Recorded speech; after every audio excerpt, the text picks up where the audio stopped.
Tina. Saya Vera Tessa. Saya Mulyadi Yudina. Kami mahasiswi dari Universitas Muhammadiyah Riau jurusan akuntansi. Datang ke sini menemui Bapak guna untuk mempertanyakan beberapa terkait dengan tugas kuliah kami. Adapun pertanyaannya yaitu, Menurut pengetahuan kami saat ini, dalam kehidupan kita itu ada dua penyakit, yaitu penyakit medis dan non medis.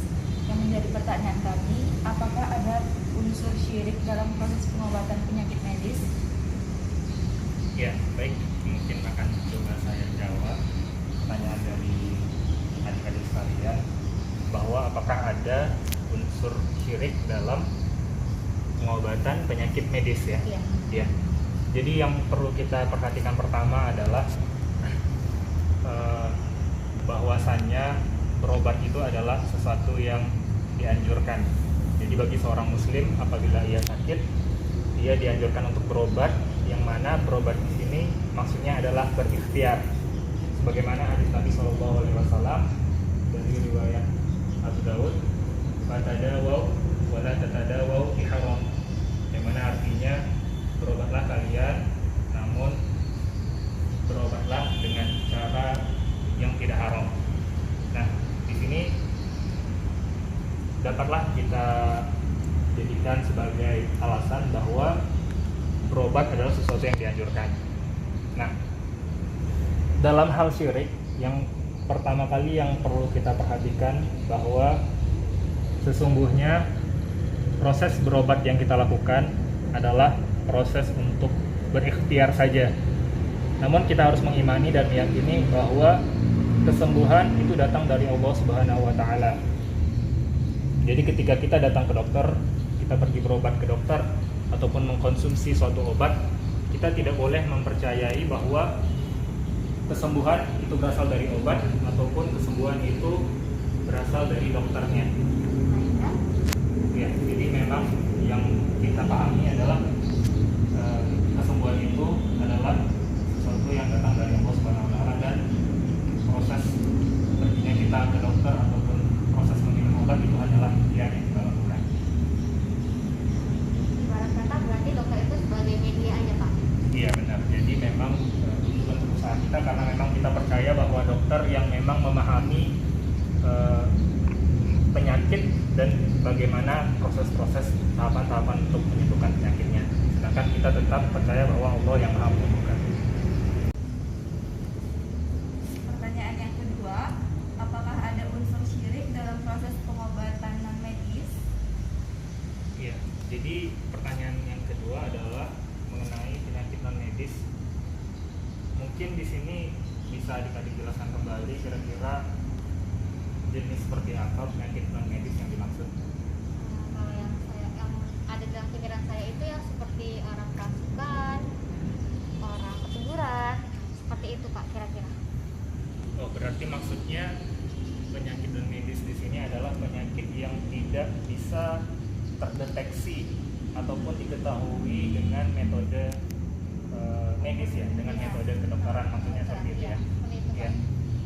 Ya, jadi seperti yang kita ketahui bahwa selain penyakit medis ada juga penyakit yang namanya penyakit non medis, di mana penyakit ini tidak terdeteksi menggunakan alat-alat kesehatan ataupun tidak terlihat tanda-tanda penyakitnya, tapi penyakitnya itu dirasakan oleh orang yang sebagian orang yang merasakan penyakitnya. Nah, di sini mungkin salah satu metode yang bisa kita gunakan untuk mengobati penyakit ini adalah menggunakan metode ruqyah syar'iyyah. Ya, yang mana metode ruqyah syar'iyyah adalah metode yang memang berasal dari Nabi SAW menggunakan ayat-ayat Al-Quran. Ya. Bagaimana kita ketahui bahwa penyakit-penyakit non medis ini biasanya itu terdampaknya pada seseorang itu disebabkan oleh gangguan ya. Ya, apakah mungkin seperti itu yang dipahami? Ya, seperti itu kurang lebihnya, Pak. Tapi yang saya ketahui itu ada pengobatan seperti orang kerasukan itu menggunakan media seperti rempah-rempah seperti kunyit, bawang putih,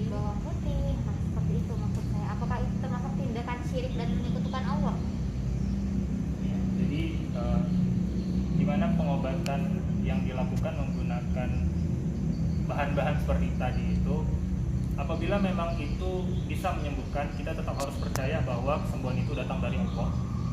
Dan untuk barang-barang ataupun bahan-bahan yang digunakan itu juga tidak boleh berdasarkan naluri ataupun sesuatu yang tidak ada dasarnya. Misalnya ketika kita menganggap suatu benda itu bisa membuat kita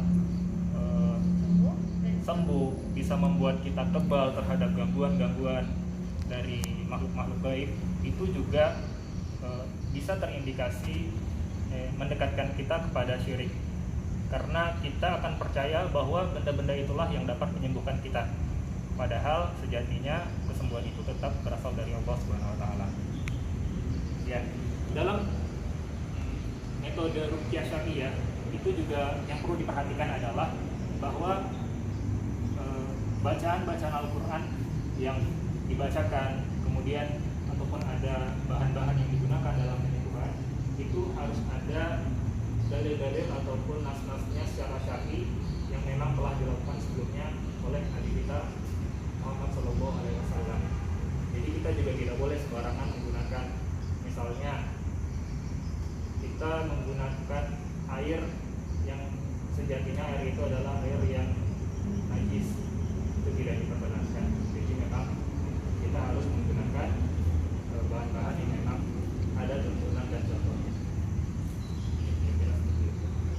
Seperti halnya yang lain Pak, dari teman-teman tadi ada sempat bertanya sama saya dan saya ingin menyampaikan, misalnya ada orang terkena suatu penyakit yang tidak terdeteksi oleh medis dan dia berobat ke orang pintar dengan kategori orang pintar ya Pak. Dan orang pintar ini menyebutkan memindahkan penyakit itu ke ayam berwarna hitam. Nah, apakah itu syirik besar atau syirik kecil, dan bagaimana pendapat Bapak tentang pengobatan seperti itu? Ya. Jadi yang perlu kita pahami bersama adalah bahwa memang syirik itu terbagi dua. Seperti yang tadi adik telah sampaikan bahwa syirik itu ada syirik besar dan ada syirik kecil.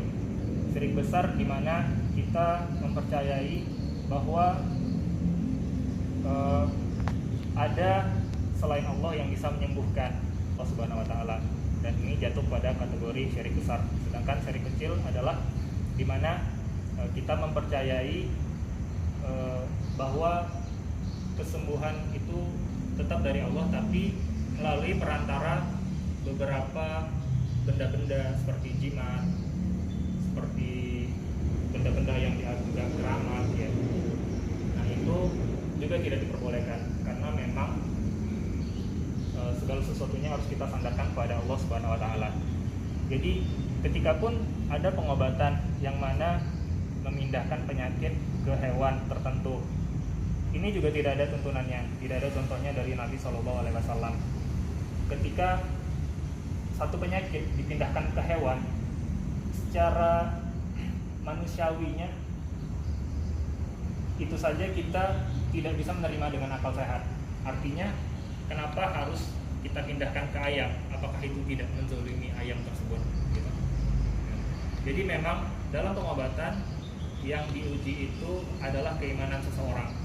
Jadi memang bagaimana kita percaya bahwa memang Allah yang maha menyembuhkan, dan memang penyakit itu adalah ujian yang diberikan kepada orang-orang yang beriman sampai sejauh mana dia berserah diri kepada Allah Subhanahu wa taala.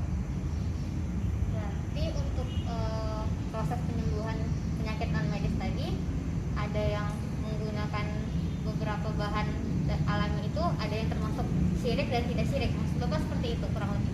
Iya benar. Jadi memang sangat tipis batasannya antara syirik dan tidak syirik, di mana dari sisi keyakinan kita bahwa ada yang bisa menyembuhkan selain Allah, ini sangat tidak dibenarkan.